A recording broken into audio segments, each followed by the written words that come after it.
Good morning students. हमारा chapter 18 complete हो चुका है। चैप्टर 18 का रिवीजन अब एक काम करते हैं, पीछे से शुरू कर लेते हैं। कई बच्चों की शिकायतें भी थी कि मैम आपने क्वेश्चन टू क्वेश्चन नहीं कराया, तो मैंने वीडियो बनाई है पूरे चैप्टर की क्वेश्चन टू क्वेश्चन। बस सेक्शन ए की नहीं बनाई, क्योंकि सेक्शन बाकी अगर चीज़ें आ गई तो सेक्शन ए तो एटलीस्ट अपने आप करोगे। 17 क्वेश्चन छोड़े हैं पूरी की पूरे चैप्टर में से। देखो चैप्टर है क्या 17। चैप्टर 17 है आपका प्रॉफिट, लॉस और डिस्काउंट, है ना। प्रॉफिट क्या होता है? मान लो मैंने कोई चीज़ 100 रुपये की खरीदी, ठीक है, 100 रुपये की कोई चीज़ खरीदी मैंने, उसको 110 रुपये में बेच दिया, तो मुझे 10 रुपये का क्या हुआ? प्रॉफिट हुआ। प्रॉफिट क्या होता है? जब मुझे फ़ायदा हो। मान लो कोई चीज़ मैंने 150 की खरीदी, मैंने उसको 130 में बेच दिया, इसका मतलब 20 रुपये मेरा क्या हो गया? लॉस हो गया। मतलब मैंने कोई चीज़ खरीदी, उससे कम में बेच दी, तो मुझे क्या हुआ? लॉस हुआ। डिस्काउंट क्या होता है? डिस्काउंट होता है अगर मान लो किसी चीज़ की मार्क प्राइस है। मार्क प्राइस का मतलब कोई पर्स है, मान लो ये मेरा एक पर्स है, इसके ऊपर लिखा हुआ है ₹500 कि भैया 500 रुपये का है। दुकानदार मेरे को इस 400 रुपये में दे दे, इसका मतलब 100 रुपये दुकानदार ने क्या दे दिया? मुझे डिस्काउंट दे दिया। क्लियर है तीनों चीज़ें? प्रॉफिट जब मुझे फ़ायदा हो, कोई चीज़ खरीदी फिर मैंने उसको बेचा तो मुझे फ़ायदा हो गया। लॉस, कोई चीज़ मैंने खरीदी, मैंने उसको बेचा तो मुझे लॉस हुआ, मतलब वो चीज़ ज़्यादा में ली और कम में दे दी। डिस्काउंट मतलब चीज़ के ऊपर लिखा कुछ था पर दुकानदार ने उसको मुझे कम चीज़ रुपए में दे दिया, इसका मतलब क्या हुआ है? मुझे क्या मिला? मुझे डिस्काउंट मिला। देखो क्या चीज़ बोली मैंने बोला कोई चीज़ मैंने खरीदी। खरीदने का मतलब क्या है? वो मेरी कॉस्ट प्राइस है। क्या है मेरी? वो कॉस्ट प्राइस। कोई चीज़ मैं खरीदती हूँ किसी से तो वो क्या होती है? मेरी कॉस्ट प्राइस, कि मैंने उस चीज़ को इतने रुपए में खरीदा। फिर मैंने बोला बेची, मैंने बेची को बोलते हैं हम सेलिंग प्राइस। मैं किसी चीज़ को बेच रही हूँ, इसका मतलब मैं क्या कर रही हूँ? उसको सेल कर रही हूँ, वो क्या होता है? Selling price. ठीक है, कोई चीज़ खरीद रही हूँ उसको लिखेंगे मैं सीपी, कोई चीज़ बेच रही हूँ मैं उसको लिखूंगी एसपी।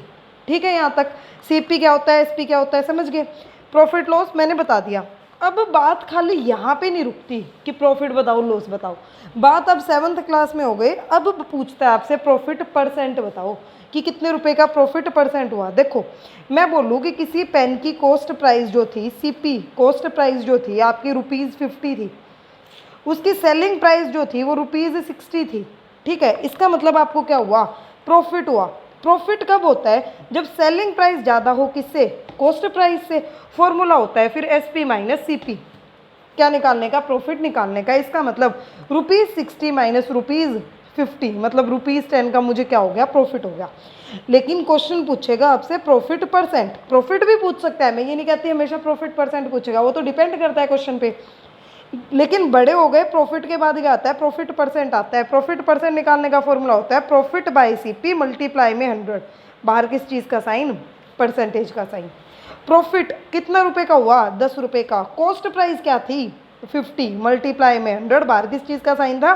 परसेंट का। 0 से 0, 5 1 जा 5 2 जा, इसका मतलब कि 20% का क्या हुआ? मुझे प्रॉफिट हुआ। कितने परसेंट का प्रॉफिट हो गया? मुझे 20% का मुझे क्या हो गया? प्रॉफिट हो गया। क्लियर है? ये था आपका प्रॉफिट परसेंट।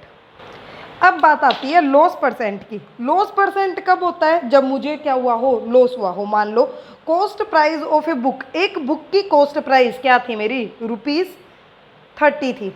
ठीक है, सेलिंग प्राइस ऑफ बुक, जो उस बुक की सेलिंग प्राइस थी ना, उसी बुक की बात कर रही हूँ, उस बुक की जो सेलिंग प्राइस थी वो थी मेरी ₹15। ठीक है, मैंने 30 रुपये में खरीदा और उस बुक को 15 रुपये में बेच दिया। हर बार यही करते हो आप लोग भी। आप खरीदते हो 100 रुपये में, नेक्स्ट ईयर उसको हाफ रेट में बेच देते हो, मतलब हाफ में उसको बेच दिया उसने। लॉस हुआ मुझे। लॉस कब होता है? जब कॉस्ट प्राइस ज़्यादा हो और सेलिंग प्राइस क्या हो? मेरी कम हो। फॉर्मूला होता है सीपी माइनस एसपी। प्रॉफिट का क्या था? एसपी माइनस सीपी, और लॉस का क्या है? CP minus SP. क्या हो जाएगा? ₹30 माइनस में ₹15, मतलब कि ₹15 का मुझे क्या हो गया? लॉस हो गया। अगर मैं बात करूँ लॉस परसेंट की, लॉस परसेंट कैसे निकालते हैं? लॉस बाई सीपी मल्टीप्लाई में 100, और बाहर किस चीज़ का साइन? परसेंट का। डिनोमिनेटर देखो, प्रॉफिट परसेंट में भी कॉस्ट प्राइस थी और यहाँ पे भी क्या है? कॉस्ट प्राइस है। लॉस कितने का हुआ? 15 का। कॉस्ट प्राइस क्या थी मेरी? 30 मल्टीप्लाई में 100, और बाहर किस चीज़ का साइन? परसेंट का। 0 से 0 कैंसिल, 3 1 जा 3 5 जा, मतलब मुझे 50% का क्या हो गया? लॉस हो गया। लॉस परसेंट कितना है मेरा 50%, और लॉस कितने का हुआ था 15 का हुआ था। दोनों चीज़ें क्लियर है। अब बात यहाँ आती है, अगर आपको यही नहीं पता कि प्रॉफिट क्या होता है, आपको यही नहीं पता लॉस क्या होता है, आपको फॉर्मूला नहीं पता लॉस निकाल लेंगे कैसे, अगर लॉस भी निकाल लिया आपको लॉस परसेंट का फॉर्मूला नहीं पता, तो मैं चैप्टर आपको नहीं समझा सकती। चैप्टर में कुछ मुश्किल नहीं है, बट फॉर्मूले हैं। फॉर्मूले अगर याद नहीं है आपको तो आप क्वेश्चन सॉल्व नहीं कर पाओगे। अब कई क्वेश्चन में क्या दिया मिलता है, मान लो मेरे को कॉस्ट प्राइस दे दी, कॉस्ट प्राइस ऑफ पेन ₹100, मुझे प्रॉफिट हुआ, उस पर प्रॉफिट हो गया मुझे 10% का, प्रॉफिट हो गया 10% का, मतलब प्रॉफिट परसेंट गिवन है। मुझे पूछे सेलिंग प्राइस क्या थी उस पेन की, मैंने कोई पेन 100 रुपये में खरीदा और मुझे फ़ायदा हो रहा है, तो उसकी क्या बतानी है आपको, सेलिंग प्राइस। सेलिंग प्राइस का फॉर्मूला, जब मुझे प्रॉफिट हो तो सेलिंग प्राइस का फॉर्मूला क्या होता है, 100 प्लस में प्रॉफिट परसेंट डिवाइड में 100, और बाहर की चीज़ क्या होता है, कॉस्ट प्राइस। ठीक है, सेलिंग प्राइस का फॉर्मूला क्या होता है, 100 plus profit percent by 100 multiply में कॉस्ट प्राइस। अगर यहाँ पे लॉस परसेंट होता तो यहाँ क्या होता, माइनस होता। देखो 100 प्लस में 10 बाई में 100 मल्टीप्लाई में 100, 110 मल्टीप्लाई में 100 बाई में 100, 2 0 से 2 0 कट गई, मतलब रुपीज़ क्या आ गई मेरी, ₹110। क्या आ गई कॉस्ट सेलिंग प्राइस मेरी, ₹110। 100 रुपये की चीज़ थी, 110 रुपये में बेच दी, तो मुझे 10% क्या हो जाएगा, फ़ायदा हो जाएगा। क्वेश्चन में नंबर कहाँ कटेंगे आपके, कॉस्ट प्राइस है तो रुपीज़ में होनी चाहिए, सेलिंग प्राइस पूछी है आपसे, सेलिंग प्राइस पूछी है तो रुपीज़ में आंसर आना चाहिए। क्लियर है। अगर यहाँ पे लॉस बोलता, अगर मान लो इसी क्वेश्चन की बात कर लेते हैं, यहाँ बोलता आपको लॉस कि कॉस्ट प्राइस ये है, लॉस होता आपको 20%, तो बताओ सेलिंग प्राइस क्या होगी, तो सेलिंग प्राइस क्या होगी।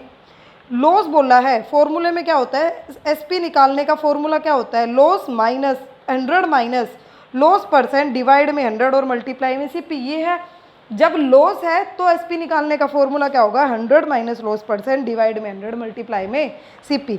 निकाला मैंने 100 माइनस 20 बाई 100 और मल्टीप्लाई में 100, क्या हो जाएगा 100 माइनस 20, 80 बाई 100 मल्टीप्लाई 100, 2 0 से 2 0 कैंसिल, मतलब कि ₹80, 80 रुपये में वो पेन बेचा तो मुझे 20% का क्या होगा, लॉस होगा। क्लियर है। जब कॉस्ट प्राइस दे रखी है, प्रॉफिट परसेंट और लॉस परसेंट दे रखा था, तो फॉर्मूला आपको याद करना पड़ेगा। अब क्वेश्चन सीधा ये पूछेगा सेलिंग प्राइस बताओ। अब सेलिंग प्राइस कहाँ से बताओगे जब ये फॉर्मूला याद नहीं होगा। अगर फॉर्मूला याद है तो बताओ, मैं क्या समझाऊँ अब इस चीज़ में, फॉर्मूला तो खुद याद आपको करना पड़ेगा। क्लियर है। नेक्स्ट देखो, अगर मान लो आपको सेलिंग प्राइस दे रखी है, कॉस्ट प्राइस पूछे, मान लो आपको दे रखी है selling price of a book, किसी बुक की सेलिंग प्राइस दे रखी है आपको ₹50, ठीक है। मुझे प्रॉफिट हुआ है मुझे 10% का, ठीक है, 10% का मुझे क्या हुआ है, प्रॉफिट हुआ है। तो आपको निकालना है कि सीपी क्या होगी। सीपी का फॉर्मूला क्या होता है, 100 बाय में 100 प्लस प्रॉफिट परसेंट मल्टीप्लाई में एसपी। यहाँ चाहे प्रॉफिट परसेंट हो चाहे गेन परसेंट हो, दोनों बातें एक ही हैं। क्या लिखेंगे, 100 बाय 100 प्लस में 10 और मल्टीप्लाई में 50, क्या हो जाएगा 100 बाय में 110 मल्टीप्लाई में 50, 0 से 0 कैंसिल। इसका मतलब 500 बाय 11 की थी वो बुक, ठीक है। रुपीज़ में आएगा क्योंकि क्या चीज़ है ये, कॉस्ट प्राइस है। कोई डाउट है यहाँ तक। अब मान लो यहाँ पे बुक जो थी वो 50 की थी, जो मेरा लॉस हुआ, लॉस मान लिया मेरे को कि 50% का मुझे लॉस हो गया, तो बताओ कॉस्ट प्राइस क्या थी। पहले प्रॉफिट परसेंट था, आपकी बार लॉस हो रहा है मुझे, कॉस्ट प्राइस का फॉर्मूला क्या हो जाएगा, 100 बाई 100 माइनस में लॉस परसेंट। अगर प्रॉफिट था तो यहाँ प्लस था, लॉस है तो यहाँ पे क्या है माइनस, मल्टीप्लाई में एसपी। कॉस्ट प्राइस निकालने का ये फॉर्मूला है। क्या लिखोगे, 100 डिवाइड में 100 माइनस 50 मल्टीप्लाई में 50, क्या आ जाएगा 100 डिवाइड में 50 मल्टीप्लाई में 50, 0 से 50 से 50 कैंसिल, ₹100 आ गया। क्या था, कॉस्ट प्राइस अगर 100 रुपये की बुक खरीदी, 50 रुपये में बेची, तो 50 रुपये का मुझे क्या हुआ है, लॉस हुआ है। क्लियर है। ये बेसिक चीज़ें थी। फॉर्मूले याद करो, क्वेश्चन ट्राई करो, सिंपल है। अगर फॉर्मूले याद नहीं कर रहे, क्वेश्चन समझाने का कोई मतलब नहीं बनता। अगर मान लो क्वेश्चन की स्टेटमेंट समझ आ गई, फॉर्मूला याद नहीं है, कॉस्ट प्राइस निकालने का क्वेश्चन होगा ही नहीं। फर्स्ट एक्सरसाइज ट्राई करो चैप्टर नंबर 17 की। कोई भी डाउट हो जूम क्लास में क्लियर करना।